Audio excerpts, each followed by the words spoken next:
Yo, what is going on, everyone? Welcome back to the channel. They just dropped a new trailer for F1, one of the most highly anticipated movies from us, at least. I mean, the marketing for this movie is diabolically bad. It's pretty trash. It's trash. Horrible. The movie comes out next month. They spent so much money on this movie. I don't understand. Maybe Exactly. they're like, we don't got no money left. To me, for the marketing. We took the marketing no money. money left. It's Apple.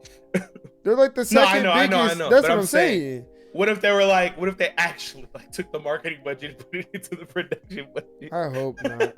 And it's the type of thing where it's like, you spend so much money on this, just go all in. It's like, yeah, it's like a Flash situation, except Apple is rich. Like, what do you do? Just go, just spend the money. Like, it's kind of like what's happening with Superman right now. Like WB literally has to market the shit out of WB is no, obviously they don't have as much money as Apple. That's but what I'm saying it's a similar situation where they literally have to market Superman because I'm using this comparison. I'm using this comparison because they have to market it a bunch because they need it to be good for them. Like they need it to be good financially and critically for them. Where Apple is like, they should have done it, obviously. But I feel like what it is that I really do think like a lot of the money meant for the marketing was spent on this movie. Like there's just something in me that feels like it doesn't. There's like, just some. It was just weird because it was like this movie was filming and then kept filming and kept. It did film for a while and kept filming, and I was just like, I have never really seen the only production I've seen sort of like that was John Wick 4, because they were filming during the pandemic and then they had to stop and then start filming again during the pandemic. I think Mission Impossible Dead Reckoning did that too. But it is weird because you would think you spend all of this money on the movie, you want to get your money's worth. Just put your chips in. Why am I seeing right? Who was at the F1 event? There was some group of actors at the F1 event, but not the F1 actors. What are we doing here? Ďems and Idris undressing at the Met Gala is all the marketing they needed, I guess. Yeah, I mean, I'm still looking forward to this. Obviously, if you guys are new here, please do us a favor, like the video. If you end up enjoying it, subscribe and click that bell. It would be greatly appreciated. But yeah, we're gonna go ahead and get into this. I cannot wait for this movie personally. I can't wait for this, man. And I do hope it's successful, but that's not looking very likely. But there's still hope. So obviously we'll talk about it more after. But without further ado, let's go ahead and get into this new trailer for F1. So you like straight talk? What's this sound? I gotta know what this sound is. That's when I hear it in the movie, I'm gonna be like, that's from the trailer. Here, Sonny.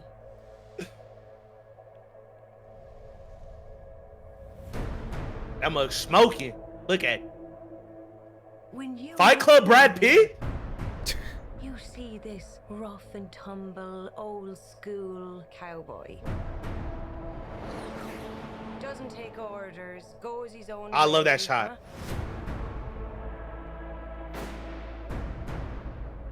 A lone wolf. I love. Here goes the leg hairs rising and shit. Here we go. Well, I've news for you. Look at Max Verstappen. Formula One is a team sport. It always was. Listen, let's get this straight. We all lose our jobs if you can't put off a miracle. I like the whole production of this. He in Vegas with it. Why did Sonny Hayes come back to F1? I think it's really wonderful that Apex are given second chances. I love the like white and black aesthetic for their team. I know. It's like Brad Pitt and Ďems and Idris. You're making a mistake. Thinking let's go. Bend the knee to an old timer. I never should have pulled you into this. Give me more, come on. The driver, you say he was old, he not that old. That's a handsome man right there. Oh, that's the girl from Ted Lasso. Yeah. Be ready. Oh my Hope for goodness. some lucky breaks. Hope it's not a strategy. Anything else, Professor? Drive fast. Ever seen a miracle? Not yet. Yeah, this has me. Bro, I'm gonna be getting in the theater chills. cheering like a mug, bro. Oh my. Die on the track. Tony Stark? Holy. 3 laps. 3 laps is a lifetime. This is gonna be so hype, bro. Oh my god. Oh my god. Oh my god. Let's go, bro. Oh, they're like teasing us with the They're sequences. edging us. They're just edging us. They just. Oh. All right, everyone. That was the main trailer for F1. Start placing your thoughts in the comments below. Still the same vibes as like the previous trailers.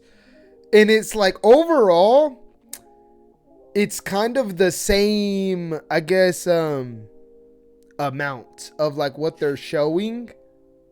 It's got a different. Okay, so I know at the beginning we were all like, this is just Top Gun, like with race cars. And It is whatnot. though. It is though. It is, but the tone is different. The tone is vastly different from Top Gun. The tone How here so? is much. The tone here is less like farewell tour, like Top Gun is. Even though like Brad Pitt's, that's kind of like His the lane Brad Pitt is character. in right here, right? It doesn't feel like farewell tour. It feels like I'm back. I'm back. Yeah. Like it felt like hype. I'm back. Whereas Top Gun was like triumphant, like oh farewell, like I can emotions. see that. I can This see is that. more like hype. He's back, locked in. This is locked in. We're locked in. Like let's go, bro. Like, hey, wait. I don't think he can wait, guys. But I think, yeah, it looks great. And it keeps giving me chills. And they keep just teasing the sequences. And don't get me wrong, I like Especially that at the end. personally. They always like hold up for like 1 second know. and a half at the end. I And know. cut it. And it's like, I love it personally because I will be there day one in an IMAX theater. I understand. I understand it. But for the people who are not swayed to go see this movie yet, I do think they might need to give them more, you know? Especially since it's coming out like in that It's coming check. out in a stacked month. Is it coming out in late June or early June? I didn't get to see. I know it's in June. I believe I just don't remember if it's late or early. Okay, yeah, it could be mid-June, but it definitely comes out in like a June. a stacked month. Oh. Really late. So it goes Oh, really? Ballerina the first week. How to Train Your Dragon the second week. I know F1 is a week before Jurassic World. 28 years later, the third week of June, and then F1. F1's the last week of June. Yeah. Which Yeah, would mean stacked month going into another stacked month. into Jurassic World. Yeah. It's gonna be tough, especially because this isn't. I'm just gonna be honest. This gravitates towards American audiences mostly, but since F1 is so popular internationally, I think it'll gravitate. I think it'll do international better audience. internationally. No, I mean, obviously, because international, you have more ticket sales on average, but I think international will do better. But my thing is, I don't know if those international ticket sales are going to be taken by Jurassic World coming out the week after that, or 28 years later coming out the week before that. I don't think 20 I don't know. years later will be that big of a hit overseas. I just don't know if the audience, if the target audience for this movie is going to be either like still being fed by some other movies, or if they're just focused on this movie, because given the budget and stuff like that, that's the kind of push that this movie needs. And it's honestly, it's kind of like it really just makes me wonder, maybe Apple, look, I know Apple ain't losing any money anytime soon, but no, they actually made the production budget back the next day from just iPhone sales. Yeah. So. It makes me wonder why the production budget and scale for this movie was so big, and they're just like chuck it right in the obviously middle of like all inflation from the pandemic. Like, for example, the Batman. No, I don't mean just the budget. I'm saying combined. Why would you have that budget just to throw it into like this stacked ass month? Like, right, but like I feel like that's kind of like, guess, yeah. You know what I mean? You would But try to give it the best chances possible to try to make the most. Where money would you possible. put it? again, I don't know how much Apple is just like fuck off with the release stuff of this. We just wanted to make. I don't know how much Apple is like feeling that way. Maybe, honestly, this is probably just a win-win for Apple because I don't even know if they cared to distribute this in theaters.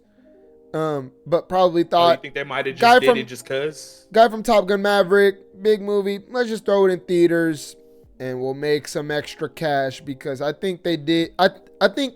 Did they throw Wolves in theaters? No. That is kind of weird because that's George Clooney and Brad Pitt. But yeah, that's what I'm saying. I think this was definitely always obviously going to be on their streaming service, but they went. It's expensive.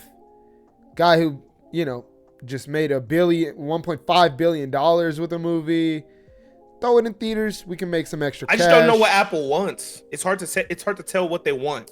They are a bit of it's an hard to see if they want just a successful movie, a movie that makes money, a movie that's good critically, the next Top Gun. Like, I don't know. Did they just want Joseph Kosinski on a contract for like a couple movies? Like, it's hard to see because of how much money they've spent and where they're putting this, how they're kind of like letting this movie kind of die at the theaters, almost like just really confusing. Streaming era, everybody. And then we'll get F2. But F2. They'll create an entirely that's new... when Brad Pitt loses the last race, so he has to go back to F2. Sorry. I do wonder exactly how this will conclude, and like, I guess the thing with Top Gun Maverick is the movie works so well because it takes what the previous movie established and builds on it and makes it it pays pretty much everything off from the first movie without like messing with it. Yeah. And so you automatically go into that movie buying same thing with Tron Legacy, by the way. Yeah, you automatically go into those movies already bought into some characters, the relationships some characters had, and so there's already investment. And I do wonder how this will land specifically with its storytelling, because it is a situation where we have no clue who these characters are. These are completely brand new characters, fresh. We have no preconceived notions about them. We have no pre-existing knowledge about them. We have no pre-existing relationships with them or with one another. And so it's like, I guess that's what I'm wondering mostly. I think this is going to be obviously a technical triumph, a behemoth on the screen, visually, sonically, obviously. I believe Hans Zimmer's doing the music for this too. Obviously, I think so. But when it comes to how much it resonates, I think that's going to be the deciding factor, whether people walk out of F1 going, you have to see this movie, the way Top Gun Maverick did. That word of mouth got so good, they ended up re-releasing it later that year. I think that is what you need with this movie. At the same time, though, Tom Cruise just moves the fucking needle at the box office. Like, it's hard. It's hard to say because even though Dead Reckoning didn't do good, Dead Reckoning, it was placed in a very difficult It was placed in a terrible spot, and I feel like at this point where they are with the Mission Impossible movies is that they've run its course. It's run its course. It's kind of reached its peak. Like, it can't get any better, basically, pretty much. I feel like they feel like the end is kind of near, and they're kind of just happy to have, to have an ending and to be going towards that. And they're kind of just like, hey, if the movie does good, it does good. If it doesn't, it doesn't. But I think there is a level of like box office presence that Tom Cruise has to where none of the movies he's gonna be in, whether they're super expensive or not, are ever gonna like bomb drastically. I just wonder, it just makes me wonder, this is my whole problem with the whole streaming and like Apple stuff, because if the case here is that Apple doesn't care, or they're just signing Joseph Kosinski to a multi-movie deal and they need him to make a certain amount of movies, and they just decided, hey, we could put this one out in theaters because it just might be profitable. I just wonder what their whole entire plan as far as that goes is. Like, as far as like theatrical, really, like, it just feels like there's no real plan there. It feels like it's kind of like, I don't know. It's hard to tell because of where this movie, I just feel like in a different era, this movie would be like the summer blockbuster of the year. Like, but we have an insanely stacked year. And I do think the next couple of years are insanely stacked too. If this movie comes out and everyone talks about the racing sequences and nothing else, I'm fully expecting this movie to bomb. But I do think it just depends on that word of mouth. And I do think it also depends on genuinely how, like, this is a conversation for another time, but I do genuinely wonder how interested people are. People are in F1? In Jurassic World Rebirth. Because I could see so many people being I like, wonder how many are interested in F1. let's go watch that Brad Pitt movie where he's fucking racing. Let's go watch that over the 80th dinosaur movie. Let's go watch, like, yeah, okay, I do wonder just how interested audiences still are in that Jurassic franchise and if that might have an effect. But you guys tell us what you guys think about this trailer in the comments below. Let us know. And what are your thoughts on F1? Do you watch F1? Do you not? Are you interested in this movie? Go ahead, place your thoughts down there. We love discussing with you all. And if you made it this far and you haven't, please do us a favor, like the video. If you enjoyed it, subscribe and click that bell. It would help us out a ton, and we would greatly appreciate it. But other than that, it's been your boy Keezy. Hey, boy Kels. And hopefully we see you all in the next one.